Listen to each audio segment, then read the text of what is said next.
მოკლედ საერთაშორისო სისხლის სამართალი ამ შემთხვევაში ეს არის ძალიან მნიშვნელოვანი დარგი, იქიდან გამომდინარე, რომ ორი ძალიან ისეთი კარგი და ძალიან იმზიდველი დარგის შეერთება არის, ეს არის საერთაშორისო სამართლის და საერთაშორისო სისხლის სამართლის. შესაბამისად, ამ შემთხვევაში საერთაშორისო სისხლის სამართალი წესრიგდება იმ კუთხით, რომ აქ ამ შემთხვევაში არ არის მხოლოდ შიდა დანაშაულებებზე საუბარი. ამ შემთხვევაში საუბარია საერთაშორისო დანაშაულებებზე, რომელიც მე თქვენთვის წარმოდგენილი მაქვს, მაგრამ სანამ საერთაშორისო დანაშაულებებზე ვისაუბრებდეთ, მანამდე მინდა თქვენ მითხრათ, მანამდე მინდა იმაზე გავამახვილოთ ყურადღება, აი საერთაშორისო სისხლის სამართლის სასამართლოს მდებარეობს ჰააგაში, ესე იგი 1998 წელს დაარსებული რომის სტატუტზე. აი თქვენ ხსმენიათ მსგავსი რამ ამ შემთხვევაში საერთაშორისო სისხლის სამართალზე ხსმენიათ? ვინმე ხომ არ ხსმენია საერთაშორისო სისხლის სამართლის სასამართლოზე? იმიტომ რომ გარკვეულად საქართველოსთან ასოცირდებოდა ეს საკითხი, იმიტომ რომ ჩვენ ესე პროკურორიც იყო ჩამოსული რუსეთის ესე იგი რუსული აგრესიის და ომიანობის დროს გამოძიება მიმდინარეობდა. კარგი ბატონო, მაშინ გადავიდე შემდგომზე. აი საერთაშორისო დანაშაულები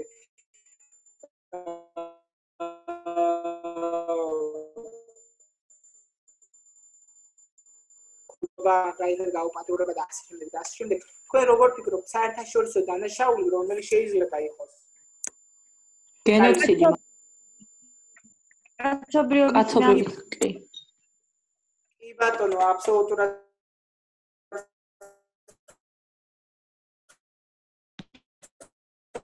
ორი გვაქვს. ეს კარგმა ადამიანებმა კიდე ორი დააქვს. ხომ უკაცრავად მეთოდი კონვერტ მეთოდის კიდევ ორ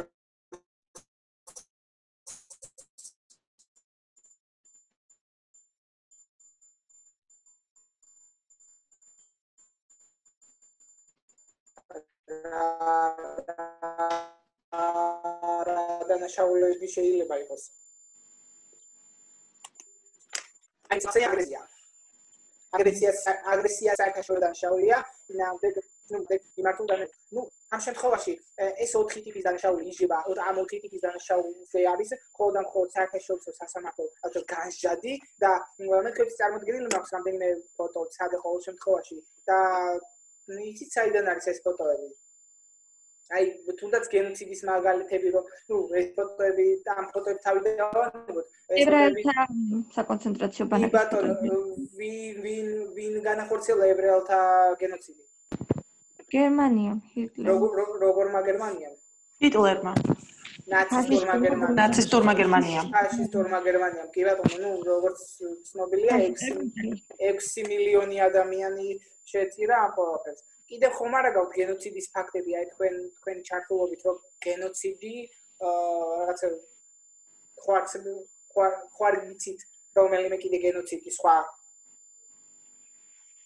გენოციდის ფაქტი უბრალოდ ხეთში. ანუ ერთი ფაქტი ვიცი, მაგრამ არ ვიცი რამდენად გენოციდად ითვლება, მაგალითად აფრიკაში ალბინოსებს რომ მასობრივად ხოცავდნენ.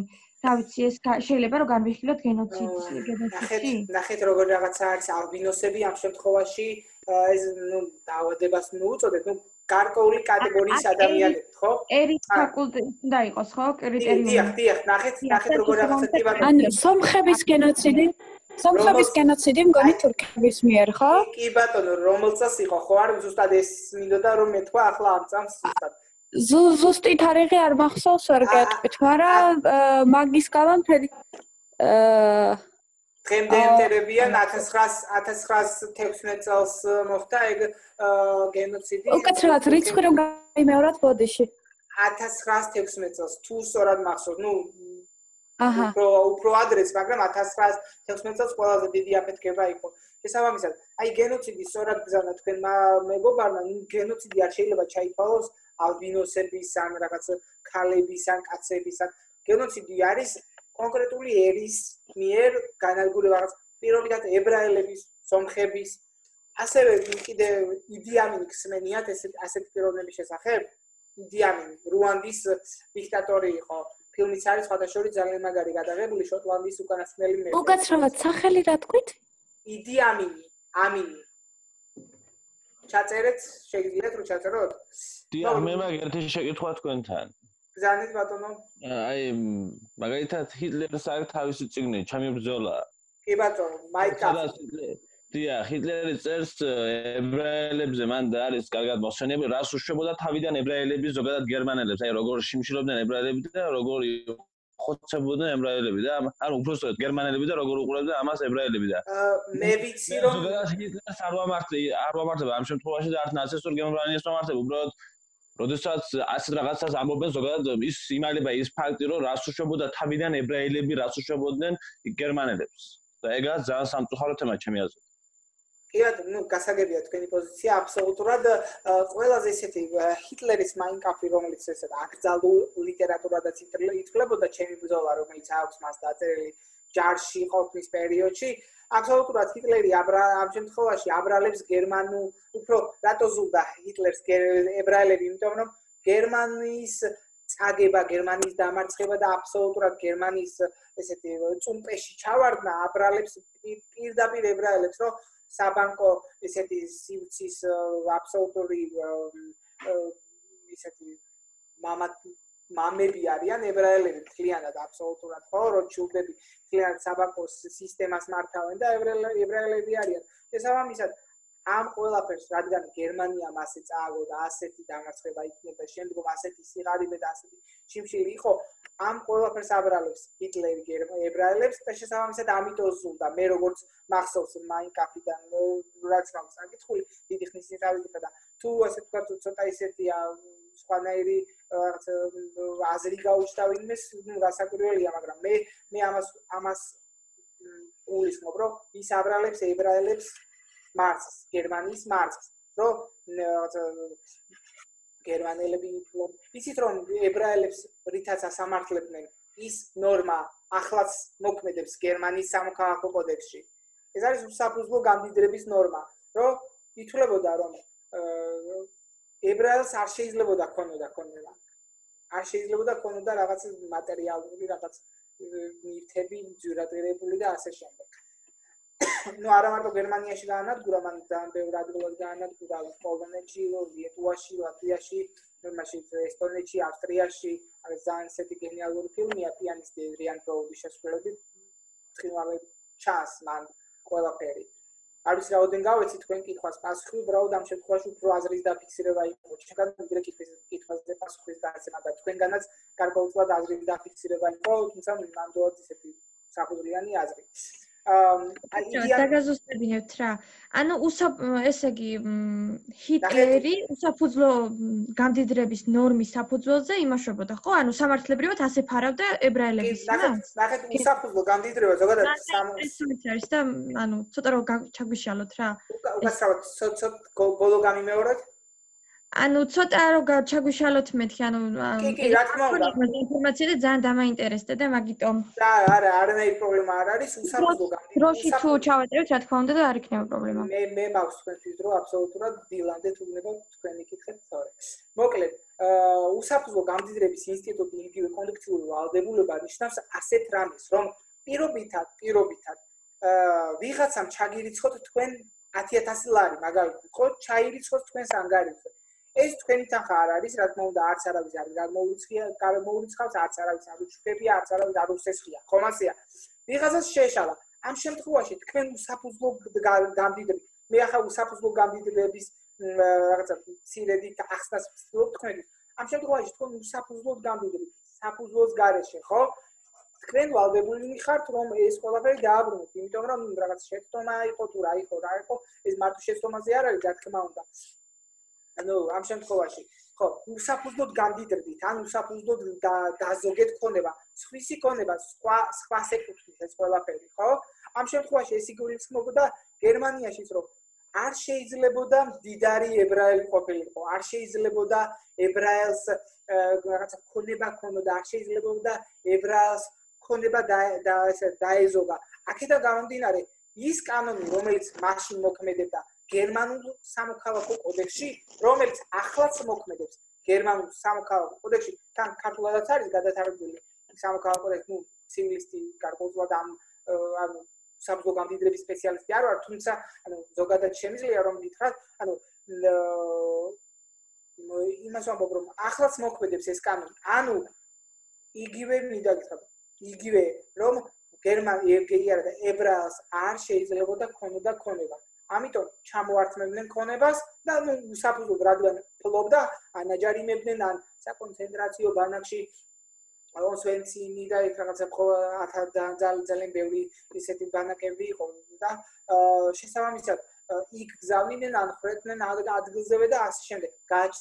გააჩნდა, იმიტომ რომ ებრაელებს საბანკო სისტემა აბსოლუტურად ებრაელების მოგონილია, ვაჭრობა ებრაელების მოგონილია, შესაბამისად ყოველთვის ესეთი თანიმის თუ რა ქვია, იუდაიზმის მიხედვით, რელიგიის მიხედვით, ახლა მევახშეობა არ იცვლება ცოდვად, ისლამის მიხედვით, ან ქრისტიანობის მიხედვით იცვლება ცოდვად, იუდაიზმის მიხედვით არ იცვლება ცოდვად. აქედან გამომდინარე, ყველაზე მეტი ებრაელი არის ბიზნესში, რაღაცა მეწარმეობაში, კომერციულ საზოგადოებაში და ასე შემდეგ და ასე შემდეგ. არა მარტო რა თქმა უნდა, მაგრამ ამ სფეროში უფრო მეტად შესაბამისად მათ ყველაზე მეტი შესაძლებელი ხალხი იყო მარტივად რომ ვთქვა გერმანიაში. ესენდა გერმანიაში საკმაოდ ბევრი ებრაელი ცხოვრობდა და ჰიტლერიც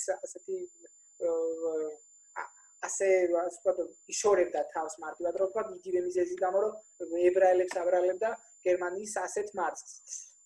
კარგი, არ ვიცი რაოდენ გავეცი, თუ ეკითხავს პასუხი უბრალოდ მადლობა დიდი. არაფრის გენოციდის ფაქტები ხომ არის კიდე აი ცოტა ხნის ვისაუბრეთ იმაზე ვახსენეთ იდი ამინის შესახებ რუანდაში რომ მოახდინა ეს 80-იანი წლები თუ არ 70-იანი და 80-იანი წლები ნუ ეს ცოტა ისეთი იყო მანიაკი ადამიანი იყო ეს კასჭამია იუსტიციის მინისტრი თუ განათლების მინისტრი შეჭამა ესეთი ცოტა ისეთი უცნაური აფრიკელი პიროვნება იყო ეს და შესაბამისად გენოციდი არა მარტო ამ მიმართულ აი კამბოჯიას ეს არის პატარა ქვეყანა იმაში აი ოკეანეთის და აზიის მიმართ აზიაში და აზიასთან და ოკეანეთთან იქაც გენოციდი მოხდა იქ ჩინეთში ძალიან ბევრი ადამიანი დაიღუპა მაოძედუნის დროს მაოძედუნი და დაყენებული ვარ იცით ეს პიროვნება ჩინეთის დიქტატორი დიდი ხნის განმავლობაში. კარგი ბატონო, ომის დანაშაულის ფაქტებს ხო ვერ მეტყოდით თქვენ? რომელიმე ხო ვერ მეტყოდით ომის დანაშაულის ფაქტებს, იმიტომ რომ ნუ ორი უკვე წარმოქმნილი მაქვს მე ამ შემთხვევაში. თან მარტივი საცნობი მე მგონი. დიახ, 2008 წლის მაგალითად. კი ბატონო, რატო იყო ომის დანაშაული? რომ აქეთ დაგვესწრეთ ჩვენ ეს იყო თავდასხმა ზოგადად. ეს ომის დანაშაული არ არის, ეს უკვე არის აგრესია, მაგრამ ნუ სხვა რაღაცა შეიძლება, მაგრამ ომის დანაშაული ამ შემთხვევაში ნახეთ რა იგულისხმება იმეს რა უკაცრავად დღეს რა სიტუაციაცაა სომხეთსა და აზერბაიჯანს შორის აი ეგ რა ჩაითვლება? ამ შემთხვევაში ნახეთ როგორი რაღაცა არის აგრესიული ნახეთ ჯერ ომის დანაშაულზე დავასრულებ კარგი და შემდგომ ამ კითხვას დაუბრუნდეთ კარგი ხო არ გესმით ხო ომის დანაშაული რა არის არა მადლობა პირიქით აუცილებლად დაუბრუნდებით არავით ამ შემთხვევაში არ დავტოვებთ უპასუხოთ ომის დანაშაული ამ შემთხვევაში რა არის არის ნუ ომის კანონებით გარკვეულწილად და შეზღუდვები ნუ შეზღუდვები ჭყალებში იმიტომ რომ არ შეიძლება მაგალითად დაუშვებელია რაღაც ესეთი კასეტური ბომბები ხსმენიათ ასეთი რაღაცის რომ არის ესეთი ბომბები კასეტური ეგრეთ წოდებული თუ სწორად ნახსოვს რა ძალიან ესეთ ვერ ყვევი ამ სამხედრო სფეროში მაგრამ კასეტური ბომბები რომლებიც ჩამოვარდნის შემთხვევაში ზოგი ფეთქდება ზოგი არა და შესაბამისად ის რომლებიც არ ფეთქდება ესე იგი საფრთხეს წარმოადგენს ნებისმიერ წამს შეიძლება აფეთქდეს და საფრთხეს წარმოადგენს არა მარტო სამხედროებისთვის, არამედ უშუალოდ ასე ვთქვათ, მშვიდობიანი მოსახლეობისა. შესაბამისად, მშვიდობიანი მოსახლეობის დაზარალება, ну, ყოველთვის ზარალდება რა თქმა უნდა, მაგრამ მშვიდობიანი მოსახლეობისთვის ზიანი მიყენება ომის დანაშაულია ყოველთვის. შესაბამისად, ამ შემთხვევაში 2008 წელს ზუსტად ეს იყო ომის დანაშაული და ამ შემთხვევაში ჩვენ წარდგენილი გქონდა და დღემდე სამართალწარმოებაშია ეს საკითხი. ასევე სირიაში მეორე ფოტო მაქვს წარმოდგენილი სირიაში ომის დანაშაული იქაც მოხდა. აკრძალული ტყვიები იქნა გამოყენებული, ტყვიები რომლებიც რა ქვია იშლება სხეულში. რაღაც მსგავსი რაღაცა არის თუ მოგონი სწორად გადმოგცემ. ანუ ნამსხვრევებად იქცევა სხეულში და შესაბამისად ამ ტყვიების გამოყენების ფაქტები დადგინდა და შესაბამისად ესეც ომის დანაშაულია. ხვდებით რას ნიშნავს? უკაცრავად ამ ტყვიებზე იყო ჩემი აზრით დონალდ ტრამპს რო უჩივდა ერთ-ერთმა მოსამართლემ თუ არ მახსოვს ის ქალია ჩემი აზრით და მე მსგავსი რაღაცა კლინტონზე მახსოვს თუ არ ვცდები, მაგრამ დონალდ ტრამპზე თუ იყო არც ვიცი ნამდვილად ისეთი ჩავეძიები ამ საკითხს. ტრამპმა მე იმ ქალს აუგზალა რაღაც ამერიკის რაღაცა შეუზღუდა ამერიკაში შემოსვლა სანქციები დაუწესა როგორც მახსოვს მე. არ ვიცი ეს ფაქტი ნამდვილად გავეცნობი აუცილებლად. ხო, მოკლედ ეს არის რომ ისეთი ნივთები, ტყვიები, ბომბები თუ ისეთი ხერხები არ უნდა იყოს გამოყენებული, მაგაზე ომის დანაშაულია მოროდიორობა, გავპატიურება, რაღაც მშვიდობიან მოსახლეობაზე თავდასხმა, ხვდები, გაქურდვა და ყაჩაღება, ძარცვა და ასე შემდეგ. ახლა რა შეიძლება შეკითხვა კიდე ბოდიშს გიხდით, მაგალითად ერთი წუთი ბოდიში. თქვენამდე იყო ადამიანი, რომელსაც აუცილებლად უნდა ვიპასუხოთ. თქვენ ჩაკეცეთ ერთ კითხვა და აუცილებლად თქვენს გიპასუხებთ ნებისმიერ შემთხვევაში. აი, ოღონდ ამ გოგომ გამიმეოროს კითხვა, კარგი, იმიტომ რომ დროც გვეწურება და თავიდან გვექნება შეიძლება დასარეკი. მოდი გამიმეორე, კარგი კითხვა, იმიტომ რომ ანუ დღევანდელი სიტუაცია რაც ხდება აზერბაიჯანს და სომხეთს შორის, ეს სიტუაცია მეგონა თავიდან ომის დანაშაული და უბრალოდ ვიკითხე რა მდგომარეობა. ხო, ომის დანაშაული არ არის ეს ამ შემთხვევაში, იქიდან გამომდინარე რომ ომის დანაშაულისთვის დროს აკრძალული და ესე ვთქვათ ომის კანონების მიხედვით დაუშვებელი ნივთები თუ იარაღები თუ ბომბები თუ ხერხები უნდა იქნეს გამოყენებული. თუ ეს ყველაფერი გამოყენებული იქნა, ვადევნებ გარკვეულწილად, ვცდილობ რომ მივადევნო თვალი, მაგრამ დავიცი ომია და ომში ყველაფერი ხდება სამწუხაროდ ნამდვილად, მაგრამ მსგავსი რაღაცები თუ ხდება, რა თქმა უნდა, ეს არის ომის დანაშაული ყველა შემთხვევაში. აუცილებლად. თუმცა უდანაშაულო ადამიანები მაინც დაიხოცენ, როგორც ინფორმაციას რამთვისაც მემაცვიან. ამ შემთხვევაში მშვიდობიანი მოსახლეობის დროს, მშვიდობიანი მოსახლეობის, ესე იგი ჯანმრთელობის თუ სიცოცხლის ზიანი, ჯანმრთელობას და სიცოცხლეს თუ ზიანი ადგება, ამ შემთხვევაში ეს პირდაპირ არის ომის დანაშაული. იმიტომ რომ, სამხედრო ძალა, გარკვეულწილად, საბრძოლო მიმართულება აქვს სამხედრო ძალას, ეს იქნება ტექნიკა თუ ფიზიკური ძალა და შესაბამისად გარკვეულწილად, რა თქმა უნდა, შეტევა უნდა მოხდეს, მაგრამ მშვიდობიან მოსახლეობაზე ეს პირდაპირ მნიშვნელობით არის ომის დანაშაული. ამ შემთხვევაში ის რაც სომხეთსა და აზერბაიჯანს შორის ხდება, ეს ყველაფერი უფრო მეტად არის აგრესია, ვიდრე ომის დანაშაული. თუმცა ომის დანაშაულიც არ არის გამორიცხული ამ შემთხვევაში. ჩვენთანაც იყო აგრესია და უკრაინაშიც იყო აგრესია. ეს ყველაფერი არასწორი, უკანონო, რაღაც დაუსაბუთებელი, უსაფუძვლო შემოჭრა. ეს ყველაფერი ჯდება აგრესიის ჩარჩოში. რაც შეეხება ადამიანურობის წინააღმდეგ მიმართული დანაშაული. ეს იყო ადრე კაცობრიობის წინააღმდეგ მიმართული დანაშაული და შემდგომ შეცვალეს ზემოთ ნახსნელი მიზეზის გამო, იმიტომ რომ დისკრიმინაცია არ იყოს. კარგი, ადამიანურობის წინააღმდეგ მიმართულ დანაშაულში როგორ ფიქრობთ, რა იგულისხმება? ხო ვერ მეტყოდით რომელიმე ადამიანურობის წინააღმდეგ მიმართული დანაშაული. თუნდაც მაგალითი პირობითი დანაშაული, პირობითი ფაქტი მომიყვანეთ, თუნდაც ნებისმიერი მაგალითი მომიყვანეთ, არანაირი ის ომში გულისხმობთ თუ ჩვეულებრივ არა მარტო შეიძლება ომშიც და ისეც არა აქვს მნიშვნელობა, ომშიც შეიძლება მოხდეს ადამიანურობის წინააღმდეგ მიმართული დანაშაული. პირველ რიგში ერთმანეთს ომში. ბატონო? ქიმიური იარაღების გამოყენება მაგალითად. კი ბატონო, აბსოლუტურად სწორს ბრძანებთ. ეს ორი ტიპისაა ბოდიში. ქიმიური, ბიოლოგიური და სხვადასხვა. კიდე ორია ამასუს. კი ბატონო, ანუ ატომური იარაღი მაგალითად ხო? ანუ შემთხვევაში წყალბადის და იმის რაღაც 1000 რაღაც ოხრობა არის ამ შემთხვევაში და შესაბამისად ამ შემთხვევაში ეს ეხება არა მარტო ქვეყანას, არა მარტო რაღაც ერს, არამედ ეს ეხება უშუალოდ ესე ვთქვათ ადამიანობას, ხო? შესაბამისად მაგალითად პირობითად რომელიმე მდინარის მოწამოლა, ხო?